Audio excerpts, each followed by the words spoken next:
जय Hind defence lovers. आज की टॉप हेडलाइंस कुछ इस प्रकार है। भारत का एक और लाइट टैंक रोल आउट होगा अगले साल। अफगानिस्तान के एयरक्राफ्ट ने पाकिस्तान के एयर डिफेंस को किया ब्रीच। भारतीय सेना के लिए धाराशक्ति के मास प्रोडक्शन को मिला अप्रूवल। और जेन टेक्नोलॉजी सप्लाई करेगी भारत की फोर्सेस के लिए एडवांस एंटी ड्रोन सिस्टम्स।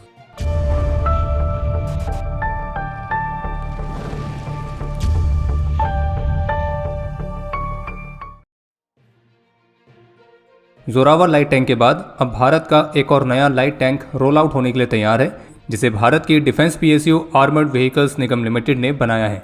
और एवीएनएल ऑफिशियल्स का कहना है कि ये एक लाइट वेट न्यू जनरेशन का भारत टैंक है, जिसका डिज़ाइन और डेवलपमेंट फेज इस वर्ष यानी कि 2025 के अंत तक कंप्लीट हो जाएगा और फिर अगले वर्ष यानी कि 2026 के अंत तक इसके पहले प्रोटोटाइप को रोल आउट किया जाएगा।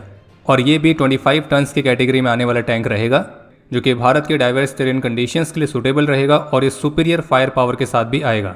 और बाकी इस टैंक में किस तरह के स्पेसिफिकेशंस रहने वाले हैं तो उसका फिलहाल अभी खुलासा नहीं किया गया है, लेकिन ये जरूर संभव है कि ये जोरावर लाइट टैंक के कंपटीशन में बनाया गया है। लेकिन इसके अलावा दो दुखद खबर भी सामने आई है, जिसमें से एक है लद्दाख से, जहाँ कल 12 अक्टूबर को मेडिकल कॉम्प्लिकेशंस के कारण लाइन ऑफ ड्यूटी में लांस नायक हरविंदर सैनी ने अपना सर्वोच्च बलिदान दिया है। और इसी तरह से हमारे एक और वीर, जिनका नाम है अग्निवीर समय सिंह, जिन्होंने 5 अगस्त को उत्तराखंड के धराली में प्राकृतिक आपदा बचाव अभियान में अपना सर्वोच्च बलिदान दिया है। और पूरे सैन्य सम्मान के साथ उनका जो पार्थिव शरीर है वो उनके गांव कुर्थला लाया गया है। हम ईश्वर से प्रार्थना करते हैं कि हमारे दोनों वीरों की आत्मा को शांति मिले। ये देश इनके सर्वोच्च बलिदान के लिए सदा इनका ऋणी रहेगा। तो पिछले डिफेंस अपडेट में हमने आपको पाकिस्तान और अफगानिस्तान के लेटेस्ट बॉर्डर क्लैश के बारे में बताया था और कैजुअलिटीज़ के जिस तरह के आंकड़े सामने आए हैं उसको देखकर तो यही लग रहा था कि ये लड़ाई नहीं है बल्कि पाकिस्तान की कुटाई हुई है। पर उसी के साथ हमने आपको एक जानकारी और दी थी कि लाहौर में यूएस एम्बेसी के बाहर एक नया हिंसक विरोध प्रदर्शन शुरू हुआ है। तो ये जो हिंसक प्रदर्शन है इसे टीएलपी ग्रुप ने शुरू किया था और ये पाकिस्तान के और भी अलग अलग लोकेशंस पर देखने को मिले, जिसमें से मुरिदके में पाकिस्तानी सिक्योरिटी फोर्सेस और टीएलपी प्रोटेस्टर्स के बीच एक बहुत ही हैवी क्लैश हुआ था।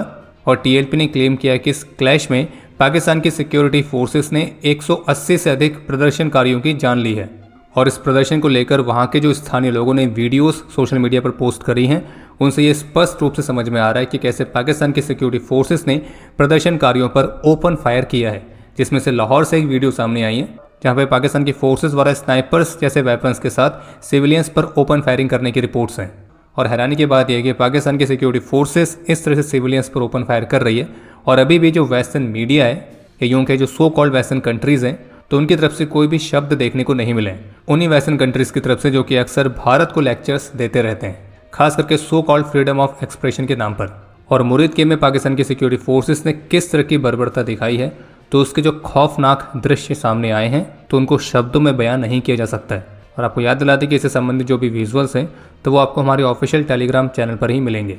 और जबकि एक अपडेट ये भी सामने आया है कि पाकिस्तान के प्रोपेगेंडा विंग आईएसपीआर ने अपनी एक और नई विंग को लॉन्च किया है जिसका नाम है जर्नलिज्म डिवीज़न, जो कि आईएसपीआर के प्रोपेगेंडा फैलाने वाले मेन टास्क में एक महत्वपूर्ण भूमिका निभाएगा, जिसका प्राइमरी टास्क होगा पाकिस्तानी मिलिट्री के फेलियर्स को छुपाना और फिर अपने ही देश की कुछ जाहिल जनता को ब्रेन वॉश करना ताकि वो हमेशा जाहिल ही बने रहें। इसके अलावा सोशल मीडिया पर एक और वीडियो सामने आई है जिसमें क्लेम किया जा रहा है कि अफगानिस्तान ने A-29 सुपर टुकानो एयरक्राफ्ट की मदद से लाहौर सिटी पर बॉम्ब्स गिराए थे। और इंटरेस्टिंग बात यह कि जो A-29 है केवल एक turboprop light attack counter insurgency aircraft है। तो अगर इस वीडियो में किए गए दावे सच हैं तो आप अंदाजा लगा सकते हैं कि जब ये एयरक्राफ्ट अफगानिस्तान से उड़कर पाकिस्तान के लाहौर तक पहुँच सकता है तो पाकिस्तान का एयर डिफेंस कितना ही मजबूत होगा। या यूँ कहें ऑपरेशन सिंदूर के बाद से अभी तक उनकी रिकवरी नहीं हो पाई है। वैसे अगर देखा जाए तो ऑपरेशन सिंदूर में भी पाकिस्तान के एयर डिफेंस ने कुछ काम नहीं किया था, तो अभी तो कम से कम उन्हें इस A-29 जैसे एयरक्राफ्ट को तो रोकने लायक होना चाहिए था। लेटेस्ट रिपोर्ट्स के मुताबिक भारत की डिफेंस कैपेबिलिटीज़ को एक महत्वपूर्ण बढ़ावा देने के लिए भारतीय रक्षा मंत्रालय ने भारत के स्वदेशी धाराशक्ति नाम के इंटीग्रेटेड इलेक्ट्रॉनिक वॉरफेयर सिस्टम के मास प्रोडक्शन को अप्रूवल दे दिया है। इस सिस्टम को मुख्य रूप से ऑपरेशंस के दौरान इलेक्ट्रोमैग्नेटिक स्पेक्ट्रम को कंट्रोल करने के लिए डिज़ाइन किया गया है, जो कि रेडियो कम्युनिकेशंस को इंटरसेप्ट करने से लेकर दुश्मन के इलेक्ट्रॉनिक इक्विपमेंट को डिस्टर्ब करने के लिए जैमिंग जैसे काउंटर मेजर्स के साथ आता है। और थ्रेट को ऑब्जर्व, डिटेक्ट और एसेस करने के लिए इसमें इलेक्ट्रो ऑप्टिकल सेंसर्स भी लगाए गए हैं। और मॉडर्न वॉरफेयर में जिसके पास signals, drones, communications, radar systems, इन सभी को कंट्रोल, डिटेक्ट और ब्लॉक करने की कैपेबिलिटी होगी, उसके पास एक बड़ा एडवांटेज हमेशा रहेगा। और इसी एडवांटेज को गेन करने के लिए इस धारा शक्ति नाम के सिस्टम को बनाया गया है। तो इसे काम करने का तरीका कुछ ऐसा है कि मान लीजिए जो दुश्मन है वो हमारे ट्रूप्स की मूवमेंट को मॉनिटर करने के लिए कोई रडार को स्थापित करता है, तो धारा शक्ति उस रडार के सिग्नल्स को डिटेक्ट कर सकती है और उसके लोकेशंस को आइडेंटिफाई कर सकती है, ताकि हम उस रडार को डिस्टर्ब कर सकें या फिर अपने ट्रूप्स को अलर्ट भी कर सकें। और इसे मुख्य रूप से डेजर्ट और प्लेन टेरेंस में ऑपरेट करने के लिए डिज़ाइन किया गया है। और ये एक ही समय पर दुश्मन टारगेट्स को डिस्ट्रॉय करने के साथ साथ भारत की फोर्सेस के लिए कम्युनिकेशन को इन्हेंस भी कर सकता है। साउथ वेस्टर्न कमांड के ऑफिशियल एक्स हैंडल से दी गई जानकारी के मुताबिक भारतीय सेना की सप्त शक्ति कमांड द्वारा हाई ऑल्टीट्यूड एरियाज में इंटेंस एयर डिफेंस ट्रेनिंग जारी है, और जिसमें सप्त शक्ति कमांड के जो एयर डिफेंस वॉरियर्स हैं वो आसमान में थ्रेट्स को डिटेक्ट, इंगेज और न्यूट्रलाइज करने के लिए व्यापक रूप से ट्रेनिंग कर रहे हैं। इसके अलावा एक अपडेट यह है कि भारत की जेन टेक्नोलॉजीज लिमिटेड को भारतीय रक्षा मंत्रालय से 37 करोड़ रुपीस की कीमत का एक ऑर्डर प्राप्त हुआ है, जिसके तहत जेन टेक्नोलॉजीज भारत की फोर्सेस के लिए हार्ड किल कैपेबिलिटीज वाले एंटी ड्रोन सिस्टम्स सप्लाई करेंगे।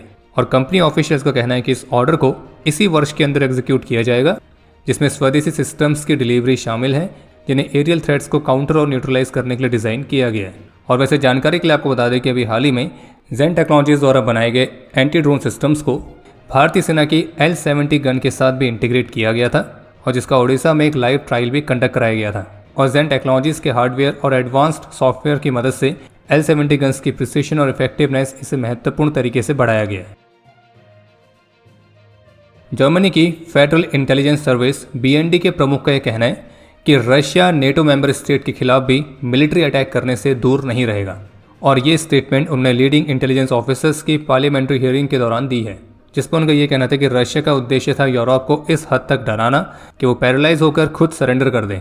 और इसलिए उनके मुताबिक किसी को भी इस अनुमान पर भरोसा नहीं करना चाहिए कि रशिया 2029 तक नेटो पर हमला करने के लिए तैयार हो जाएगा, क्योंकि रशिया ऐसा कदम इससे पहले भी उठा सकता है।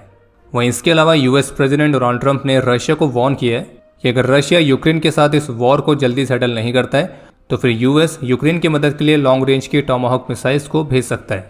और उनका कहना है कि टॉमाहॉक बहुत ही इनक्रेडिबल वेपन है, बहुत ही ऑफेंसिव वेपन है, और रशिया इसको नहीं चाहेगा। वैसे अपने विचार आप कमेंट सेक्शन में शेयर जरूर करिएगा कि क्या रशिया के पास टॉमाहॉक मिसाइल्स को रोकने वाले सिस्टम्स नहीं है। चलिए बाकी अब समय है आज के इतिहास का। आज के दिन 1987 में ऑपरेशन पवन के दौरान अपने अदम्य साहस और वीरता का परिचय देते हुए लेफ्टिनेंट कर्नल इंद्रपाल सिंह बावा और मेजर एन जॉय दत्ता सिंह वीर गति को प्राप्त हुए थे। लेफ्टिनेंट कर्नल इंद्रपाल सिंह को मरणोपरांत महावीर चक्र से और मेजर एन जॉय दत्ता सिंह को मरणोपरांत वीर चक्र से सम्मानित किया गया। और आपके लिए आज का प्रश्न है कि भारत ने अपनी एंटी सैटेलाइट मिसाइल का टेस्ट सबसे पहले कौन से वर्ष में और कौन से मिशन के तहत किया था। और अब समय है आज के टॉप 3 कमेंट्स का, जो ये रहे आपकी स्क्रीन पर।